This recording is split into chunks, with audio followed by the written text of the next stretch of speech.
إن الحمد لله نحمده ونستعينه ونستغفره ونعوذ بالله من شرور أنفسنا وسيئات أعمالنا من يهده الله فلا مضل له ومن يضلل فلا هادي له وأشهد أن لا إله إلا الله وحده لا شريك له وأشهد أن محمدا عبده ورسوله اللهم صل وسلم على نبينا محمد وعلى آله وصحبه وتابعين وتابعيهم بإحسان إلى يوم الدين وبعد.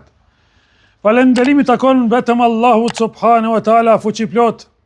Prej tij ndihmë kërkojmë vetëm prej Allahut falje për gabimet tona, kërkojmë atë që udhëzon Allahu, askush nuk ka mundësi ta devijoj, dhe atë që lën Allahu në humbje, askush nuk ka mundësi ta devijoj. Salatat dhe selamet për shëndetet tona më të përzemërta qofshin me pejgamberin Muhammed sallallahu alaihi wasallam, mbi familjen e tij të ndershme, mbi shokët e tij besnik dhe mbi mbar besimtarët të cilët e pasojnë në rrugën e pejgamberit Muhammed deri në ditën e gjykimit. Të nderuar vëllezër besimtar, padyshim që besimtari duhet të pajiset dhe të stoliset me angazhim që ka kërkuar Allahu subhanahu wa taala në ato obligime, në ato detyrime që të punoj, dhe po ashtu njëjtën kohë të pajiset me optimizëm dhe me shpresë të mirë tek Allahu subhanahu wa taala. Pejgamberi sallallahu alaihi wasallam e donte optimizmin dhe urrente pesimizmin. E si mos të jetë një besimtar optimist përderisa e ka për Zot Allahun subhanahu wa taala? Si mos të jetë një besimtar optimist përderisa është Allahu fuqiplot, është Allahu bujar, është Allahu falës. Allahu subhanahu wa taala ju drejtua edhe atyre njerëzve të cilët e kanë të i kaluar me mëkate, dhe tha Allahu azza wa jall: o ju robët e mi, të cilët e keni të i kaluar me mëkate, Allahu i fal gjitha mëkatet.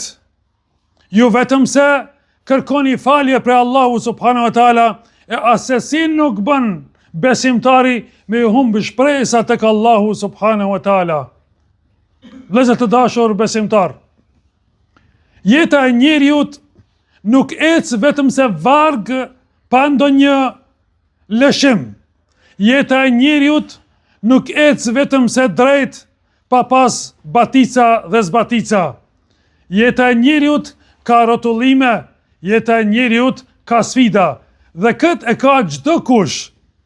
Jeta e kësaj bote ndryshe ishte quajtur xhennet, por duhet ta pranojmë botën me këto sfida kështu që është kjo jetë. E vjen xhenneti për besimtarin atje ku ka rahati të përhershme. Andaj o vëllezër të dashur, në këtë botë ka gëzim edhe pikëllim. Këtë botë ka lehtësi edhe vështërsi. Këtë botë ka shëndet edhe sëmundje. Këtë botë ka udhëzim edhe devijim. Në këtë botë ka rahati edhe lufta dhe sfida dhe vështërsi. Andaj o vëllezër të dashur, asesi nuk bën për besimtarin që në rast se i ndrohet gjendja e tij, që t'i humbë shpresat pozitive që i ka tek Allahu subhanahu wa taala. Asesi. Po të kthehemi në kohën e pejgamberëve, edhe ata kishin sfida në jetën e tyre. Edhe pejgamberët e Allahut subhanahu wa taala, edhe më të zgjedhurit e Allahut azza wa jall. Të nderuar vëllezër besimtar, optimizmi që kërkohet është që njeriu të ketë dëshira dhe shpresa se do të jetë gjendja më e mirë dhe më e lehtë në të ardhmen.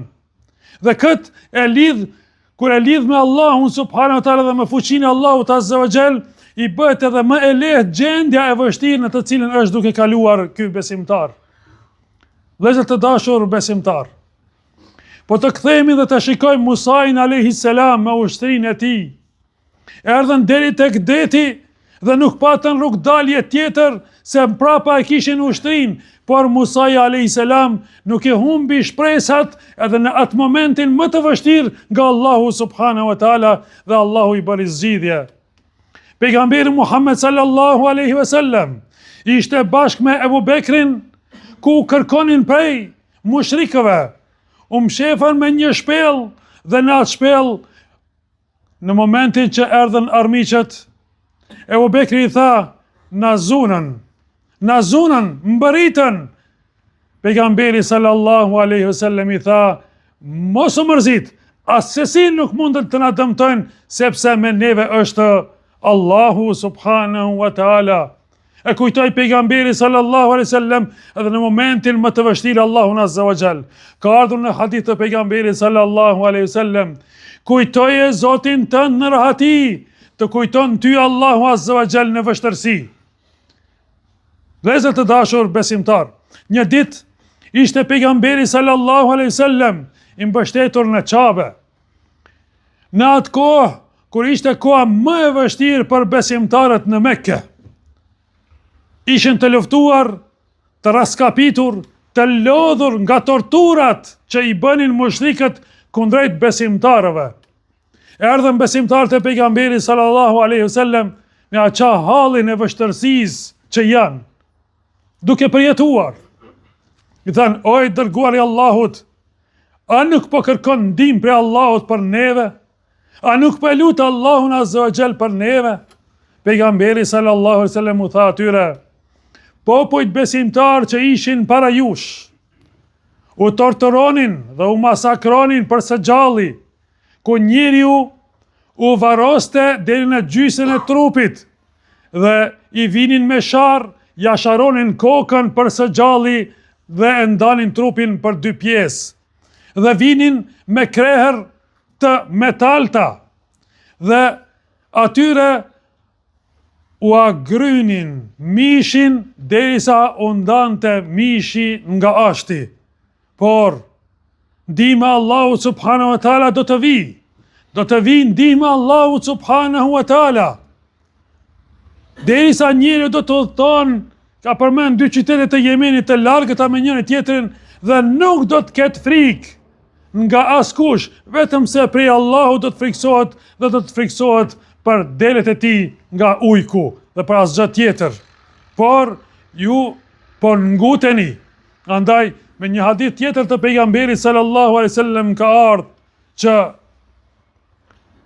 ndihma Allahut azza wa jall vjen pas durimit. Ndihma vjen pas durimit. Fitoria vjen pas vështërësisë. Dhe çlirimi, zgjidhja vjen pas ngushtisë. Andaj është suneti Allahut azza wa jall në tokë që të ketë vështërësi në jetë, që të ketë brenga në jetë, që të ketë sëmundje në jetë, ku njeriu edhe më shumë lidhet me Allahun subhanahu wa taala, edhe më shumë afrohet tek Allahu subhanahu wa taala, edhe duron, edhe shpërblehet, edhe Allahu subhanahu wa taala do t'i ndihmoj atij, vetëm se vetëm duhet të bëjmë sabër derisa të vi ndihma Allahu subhanahu wa taala dhe derisa të vi fuqia dhe ndërmjetësimi i Allahut subhanahu wa taala në gjendjen tonë.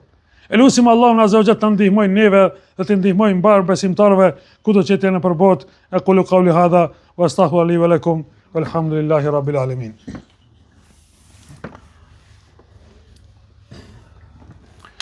Alhamdulillahi rabbil alamin wa afdalu salatu wa tamu taslim ala nabina Muhammedin sallallahu alaihi wasallam. Falenderojmë Allahun azza wa jall, salat dhe selam e dërgojmë pejgamberit ton Muhammedin sallallahu alaihi wasallam. Të nderuar vëllezër besimtar, pejgamberi sallallahu alaihi wasallam na ka mësuar neve praktikisht se si të mbështetemi Allahut subhanahu wa taala. Erdhi njëri te pejgamberi alaihi salam dhe shumë thjesht tha, a ti mbështetem Allahut azza wa jall apo dhe ta liroj deven apo ta lidhi deven e pastaj ti mbështetem. Pejgamberi sallallahu alaihi wasallam i tha, lidhe deven, merri shkaqet dhe mbështetu tek Allahu subhanahu wa taala. Prej besimtarëve kërkohet që të punojnë në këtë aspekt, për mos mi humb shpresat, puno angazhohu, adhuroj Allahun Azza wa Jall, merri shkaqet për të fituar, merri shkaqet për të ardhur ndihme Allahu subhanahu wa taala dhe për të ardhur jeta më e lehtë dhe mirëqenia. Omeri radiallahu anhu hyri një ditë në xhami pas namazit të xumas dhe i pa disa njerëz që ishin me një pjesë të xhamisë të grumbulluar dhe i tha atyre: "Për çfarë jeni këtu në xhami?" Tha: "Na jemi njerëz të cilët i mbështetemi Allahut Azza wa Jall dhe kërkojmë furnizim prej Allahut subhanahu wa taala." Këta njerëz e ngriti shtakën Omeri radiallahu anhu mbi kokat e tyre dhe i qortoi ata, duke thënë: "Ju e dini fort mirë që nga qielli nuk pik as ari as argjend, por ngrituni dhe punoni dhe kërkoni furnizim prej Allahut subhanahu wa taala." Pra, feja jon na mëson që të punojmë, të angazhohemi dhe më pas të lutim Allahun subhanahu wa taala për të na përgjigjur Allahu Azza wa Jall neve dhe për të na plotësuar dëshirat tona dhe kërkesat tona që i kemi. Kështu na ka mësuar Allahu subhanahu wa taala, kështu na mëson pejgamberi sallallahu alaihi wasallam. Allahu Azza wa Jall thot: "Dhe pasi që të përfundoi namazi i xumas, shpërndahuni nëpër tokë dhe kërkoni nga furnizimi Allahut subhanahu wa taala." Nuk ka thënë Allahu qëndroni në xhami dhe ngritni duart dhe lutni Allahun Azza wa Jall. Është koha e lutjes, koha e caktuar dhe më pas është koha e angazhimit, koha e punës, koha e kërkimit të bereqetit të Allahut subhanahu wa taala dhe më pas mbështetemi tek Allahu subhanahu wa taala dhe lutim Allahun Azza wa Jall dhe bëjmë durim për sfidat që i kemi, edhe padyshim që do të vije ndihma Allahut subhanahu wa taala. E lutim Allahun Azza wa Jall të na udhëzojë në rrugën e drejtë. E lutim Allahun të na i falë mëkatet. E lutim Allahun të ndihmojë muslimanëve kudo që të jenë nëpër botë. E lutim Allahun Azza wa Jall të largoj brengat tona, të largoj sëmurjet tona. E lutim Allahun subhanahu wa taala të laj borxhet tona. E lutim Allahun Azza wa Jall të mëshiroj të vdekurit tanë. E lutim Allahun subhanahu wa taala na udhëzoj neve dhe përmes neve të udhëzoj dhe të tjerët. Amin, amin, amin. Walhamdulillahi rabbil alamin. Wa aqimus salah. Inna salata tanha anil fahsha'i wal munkar. Wa la dhikrullahi akbar. Wallahu ya'lamu ma tasnaun.